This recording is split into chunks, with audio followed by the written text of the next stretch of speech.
We now recognize Senator Sanders, the junior senator from Vermont.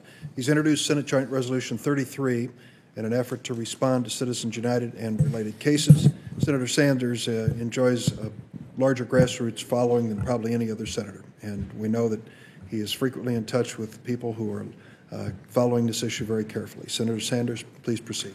Mr. Chairman, thank you very much for convening this enormously important hearing. And thank you for your very strong opening remarks, and thank Senator Leahy as well for his strong statement. Mr. Chairman, as you've indicated a moment ago, the history of our country has been the drive toward a more and more inclusive democracy, a democracy which would fulfill Abraham Lincoln's beautiful phraseology at Gettysburg when he talked about a nation of the people, by the people, and for the people. We all know that American democracy has not always lived up to this ideal.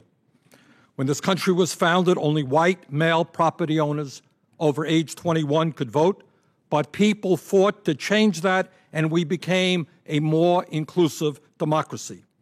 After the Civil War, we amended the Constitution to allow non-white men to vote. We became a more inclusive democracy. In 1920, after years of struggle and against enormous opposition, we finally ratified the 19th Amendment guaranteeing women the right to vote. We became a more inclusive democracy. In 1965, under the leadership of Martin Luther King Jr. and other great heroes, the civil rights movement finally succeeded in outlawing racism at the ballot box, and LBJ signed the Voting Rights Act. We became a more inclusive democracy. 1 year after that, the Supreme Court ruled that the poll tax was unconstitutional, that people could not be denied the right to vote because they were low income. We became a more inclusive democracy. In 1971, young people throughout the country were saying, we're being drafted to go to Vietnam and get killed, but we're 18 and we don't have the right to vote. We passed the constitutional amendment. The voting age was lowered to 18. We became a more inclusive democracy. Mr. Chairman, the democratic foundations of our country and this movement toward a more inclusive democracy are now facing the most severe attacks, both economically and politically, that we have seen in the modern history of the United States. Tragically, and I say these words advisedly, we are well on our way to seeing our great country move toward an oligarchic form of government where virtually all economic and political power rests with a handful of very wealthy families. Citizens United is a part of that process, and that is a trend we must reverse.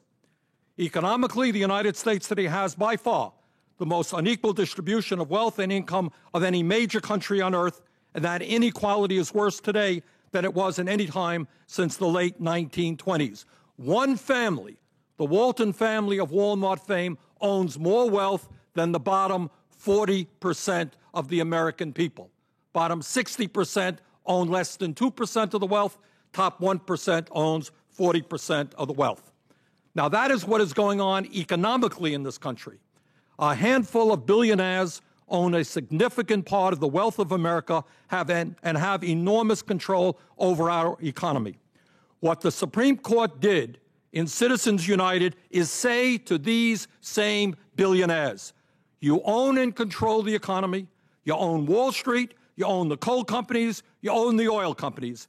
Now, for a very small percentage of your wealth, we're going to give you the opportunity to own the United States government.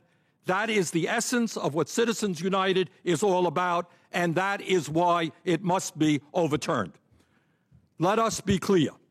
Why should we be surprised that one family worth $50 billion is prepared to spend $400 million in this election to protect their interest? That is a small investment for them and a good investment. But it is not just the Koch brothers.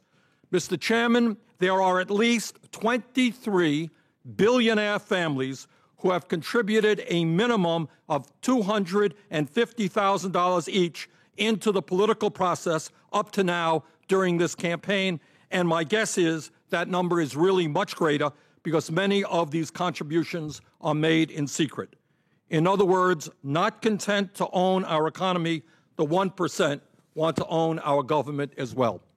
The constitutional amendment that Congressman Ted Deutsch and I have introduced states the following. For-profit corporations are not people and are not entitled to any rights under the Constitution. For-profit corporations are entities of the states and are subject to regulation by the legislatures of the states so long as the regulations do not limit the freedom of the press. For-profit corporations are prohibited from making contributions or expenditures into political campaigns. Congress and the states have the right to regulate and limit all political expenditures and contributions, including those made by a candidate.